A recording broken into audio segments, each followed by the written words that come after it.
I seriously thought I was the only person who had experienced this, being targeted by a group of women who I thought were my friends. But they waged a smear campaign against me that at first I was sure was all my fault, but I couldn't figure out why.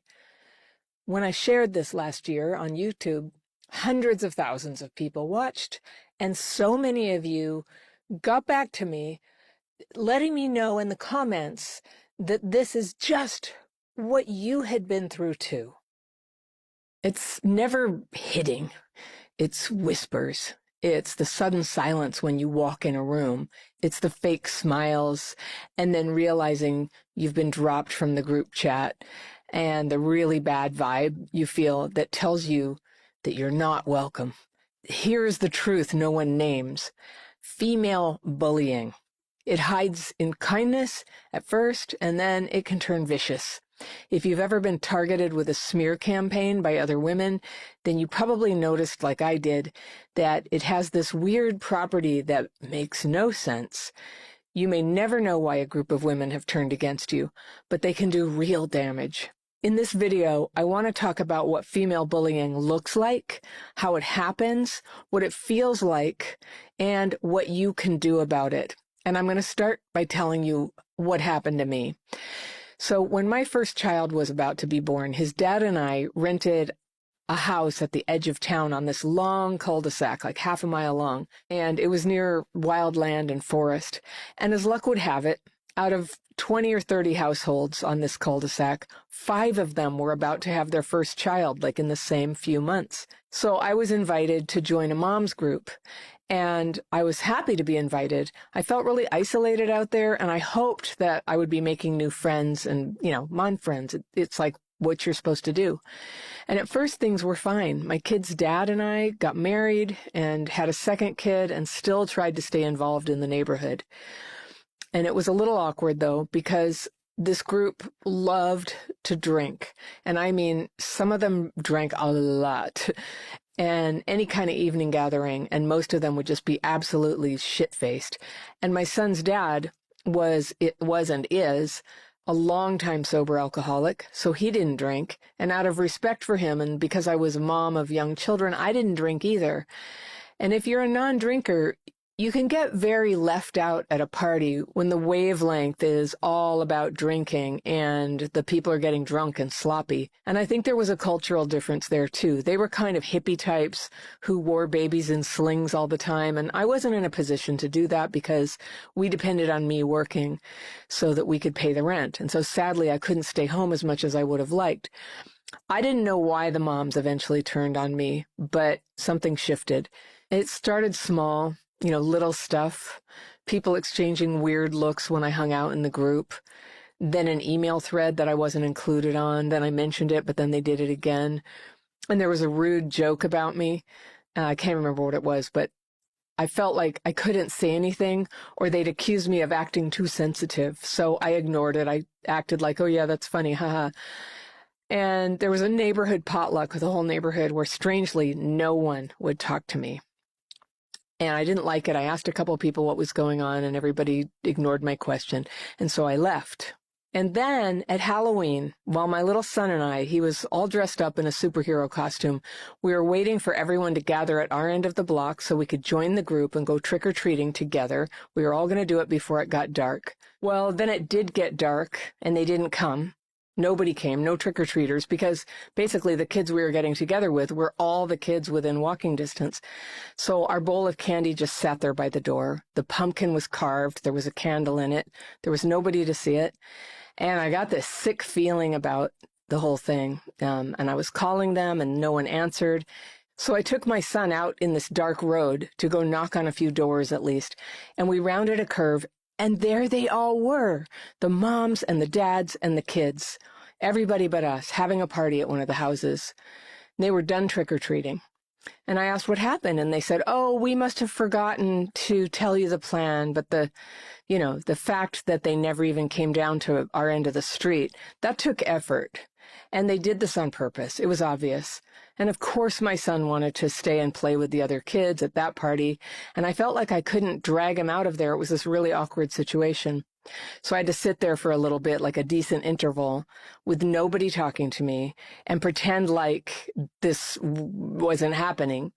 And I tell you, I couldn't wait to get out of there. It didn't just hurt me. I didn't know what to do. So I got home, I got my kid to bed, and I did my daily practice. And it did its work on me, and my mind got clear about what I was going to do about it.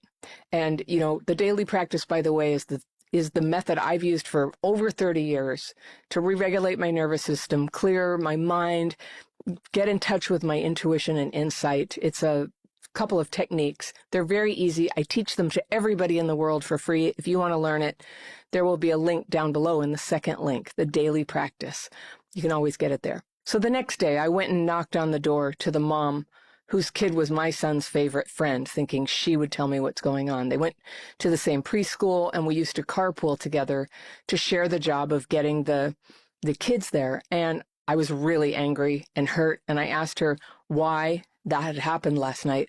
And I found out it was her who started it, the smear campaign, and I found out why she did it. The whole thing began about a month before, when I had to tell her family. I told her husband, I can't carpool your kid anymore because my car only holds 2 car seats in the back. And now with the new baby, I got 2 kids, so I can't do your kid too. So he said on this one day, he goes, well, this is a total emergency. I need to get him to school. Our car is broken. Could you just help me out today? And I was like, yeah, but I would have to put him in the front seat, which is legal, or was then in any case. It was legal to put a kid in the front seat. They were 3 or 4 years old. It was advised not to. You put the front seat as far back as it goes, you know. So I drove their kid to school, and I drove carefully. I wasn't too freaked out about it. It's, you know, and that was all there was to it. I dropped the kids off at school. So then gradually after that is when I started realizing there was this smear campaign against me. So evidently the mom heard about this and was enraged. And I don't know what her husband told her, but it couldn't have been the truth about the situation where he really asked me to do it and I was reluctant. But in her mind, I had done this terrible thing. I had endangered her kid, and I should have known better. I should not have done it. And so she told everyone in the neighborhood that I was a dangerous person and should not be trusted around children. That is such a serious thing to say about somebody, and it was just totally a lie. So I told her what had happened, and that I had not volunteered to do that, but her husband really needed it and asked me, and reluctantly I agreed. And the school was like a mile away on a quiet road, and it was legal. And she said, well, I don't care. You know, you nearly killed my child. And she said that she couldn't even look at me ever again, that what I had done was so terrible. And she was like shaking when she told me. It just made no sense. And I feel like this was some issue between her and her husband. I was not involved in that. I don't know what that was about. But that was it. She recruited every mom on the block and the other neighbors to shun me and not speak to me. And we were never included in neighborhood activity again. And then around that time, my marriage fell apart. So my kid's dad, he moved out. I became a single mom. I was handling all this stuff by myself.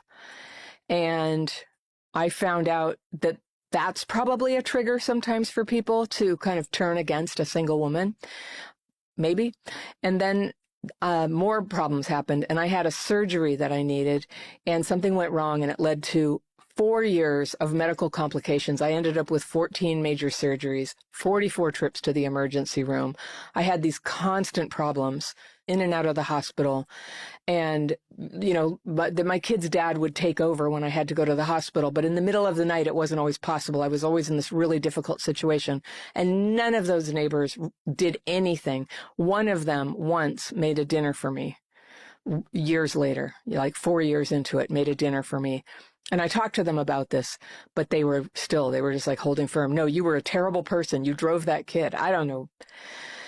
It was hopeless, and it went on for a long time. And what happened was 2008, and the housing market collapsed, and my house lost 75% of its value. Like, I was just hanging on, paying the mortgage, and then I couldn't sell it because it was worth less than I owed by a good chunk. And it was 10 years all in all that I lived there on that awful street before we could finally move away from those people.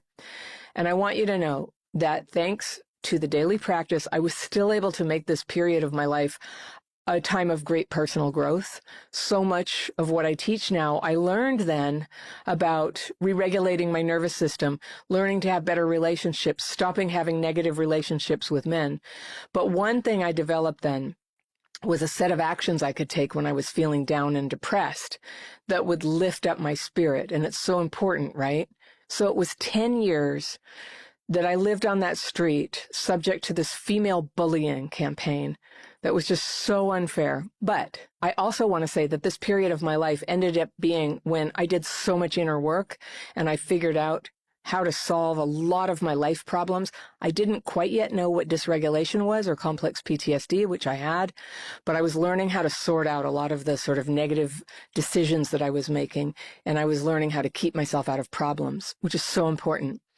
And I also generated this list of things that I could do to feel happier in the moment. And if you want to see my list of tips to lift your mood right away, I'm going to put that down in the first link down in the description section. You can get through some very hard things if you use these tips. I don't wish it on anybody, this bullying campaign. But if you want to see them, I've summarized them. It's a free download. You can just get it by putting your email in when you click on that down in the description section. I still use this list. I even have made a course out of it that you'll have access to later, but you can have this list for free. It's just like the tips that'll just change your mood right away. So I learned to be happier, but the bullying went on and on. So there was this older single woman on the block who was very sort of socially central to the whole group, and she was very tight with all the moms, and she was running with the Anna is dangerous narrative. And I didn't know that. I mean, she had always been sort of cold to me, but I didn't know how deeply involved she was until it came back to me. Someone told me that she was telling everyone that I was that I was killing cats. She told everybody specifically that I had killed 4 of them. And this is just so fabricated. I had a cat when I lived there. She was a nice cat. She eventually died of old age. And if anything, I should have put her to sleep earlier than I did, because I had been through the death of somebody, and I honestly had PTSD pretty bad, and I could not deal with putting my little beloved cat down. And so in her last week or so, she was crying, and maybe the neighbors heard that she was crying. She had pain. Honestly, I feel so bad that I didn't do that, but I didn't kill her. In fact, I didn't kill her, I didn't do that. But then the rumor went around that I killed 4 cats, and she was telling everybody that I was dangerous and you shouldn't let my pets get near me. So I'm telling you, this was the most insane smear campaign. And to this day, it's so confusing to me. Like, what was that? What are they even thinking? Why did they single me out? So after my cat died, I got a kitten, and then she told everybody I was abusing the kitten. Like, nobody would speak to me. And there was this one man, also an alcoholic, a father of teenagers, who lived a couple doors down, who would regularly pee into the backseat of my car. I figured out it was him. He ruined that car. I had to start locking the car because of him. It was a rural place where nobody locked up. It's like people had gone mad. It was like a witch hunt. And though it felt good to confront people, it was like good for my spirit to say, you're wrong about me, there was literally nothing I could do. So I waited for the housing market to recover enough to sell my house. And the 2008 thing really hit hard. And even though I'd made every payment for 11 years on time, I put quite a bit of money in, and I'd put quite a bit of money into improving the property. It was underwater by a lot. The value had dropped 75%. I owed more than it was worth at that time, and I couldn't sell it without owing a huge amount of money. So even though I had no trouble making payments, it's called a short sale, effectively giving it back to the bank and just getting the hell out of there with nothing to show for it after all that.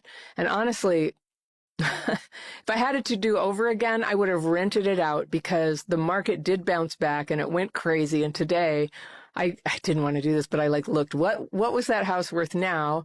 And what would be my equity in it? And you know what it was? $1 million that I don't have, that was in that house. But part of me is just like, oh, well, I really needed to get out of there. I had it for so long with that crazy, sick environment and all the drunkenness and drugs, I think, and gossip and unfair treatment, and still never knowing what it was. Like when you have CPTSD, when you're working on how you feel bad about yourself, if people treat you badly and you don't know what it is, in a way, that's worse than knowing the worst thing it could possibly be. Because your mind will just play tricks on you, and make you feel bad about yourself. But not me. I rose up. I got engaged. I got married to my now husband. I got out of there. I got a happy marriage. I lived in a happy neighborhood. That is my revenge. But I never understood why they did that to me. So recently, I was playing with ChatGPT, like so many people are, and I was asking it things that are a mystery to me. And one of the things I asked it was, why did the neighborhood do this to me? What would motivate women to behave this way? And it told me something. And I printed it out so I could read it to you. So ChatGPT says, yes, I can explain it. I'm sorry that happened to you. It's cruel and it's common, especially for women who have experienced trauma. I guess it knows me, right? When a group of mothers gangs up on someone like that with rumors, cold shoulders, and smear campaigns, it's often not because of anything you did. It's because of who you are, and more specifically, what you don't do that threatens the status quo. And I don't think I told ChatGPT about how all of them were heavy drinkers and I didn't drink, but I thought that's the first thing that came into my mind. Was it alcohol? So it says, number one, it's telling me possible reasons. You weren't playing the game. A lot of women, especially in those early parenting years, are scared. They're unsure of themselves, trying to find identity and connection. So they form groups, and those groups often run on unspoken rules. Don't be too real. Don't step outside the norm. Don't question what the group values. Stay in your lane. And if you show up calm, independent, honest, or not eager to please, you instantly stand out, and that makes you a mirror. You make others aware of the ways they're faking it or not okay, and instead of dealing with their own discomfort, they project it onto you.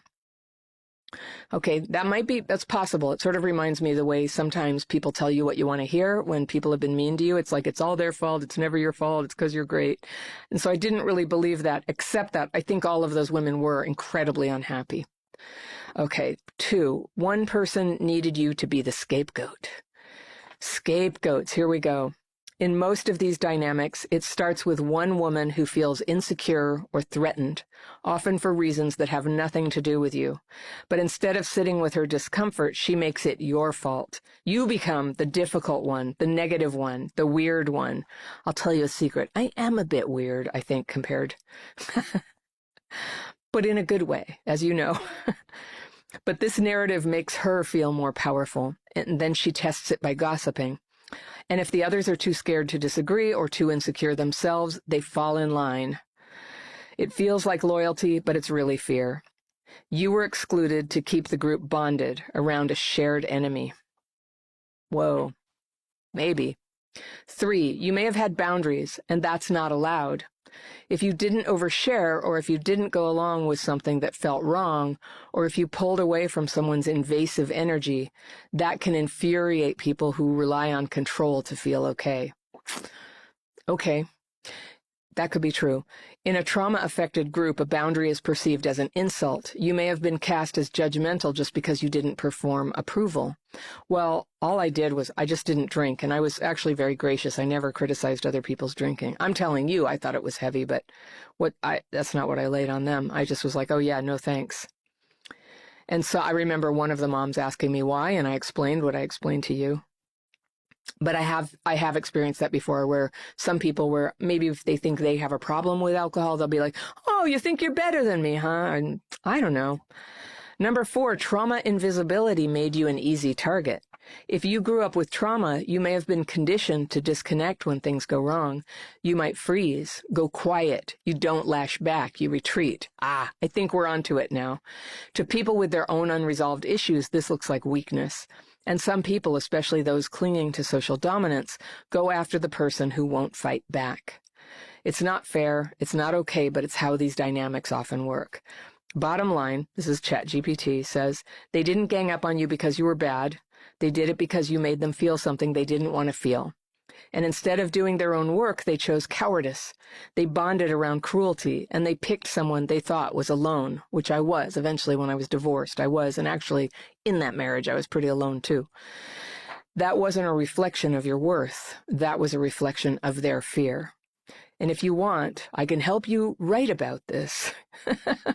That's okay, ChatGPT. I just thought I'd share it. Wow. So that's the best I've got about why it happened. I think some of you can maybe say something in the comments, if you've had it happen to you, to share insight about, like, it happens. It's vicious. It's very damaging. It's not the only time I've had women gang up on me, but this was the worst and most consequential. And it isolated me so much. And it was later, after this episode of bullying, after I stopped having any contact with any of them, I just was like living in my house, getting there by myself, that, stuff got harder for me. That was getting into some of the hardest time of my life. And I got involved with somebody who turned out to be on drugs. And so at that point, perhaps there was gossip you could have had about me. And I'm sure there was, but I'm just not sure I would have been in that vulnerable position if I hadn't been subject to this, like, strong, awful smear campaign. Most advice about bullying is not to confront the bullies, but I did, and I'm glad I did. I lost my happiness for 10 years and then my house, but I saved my spirit by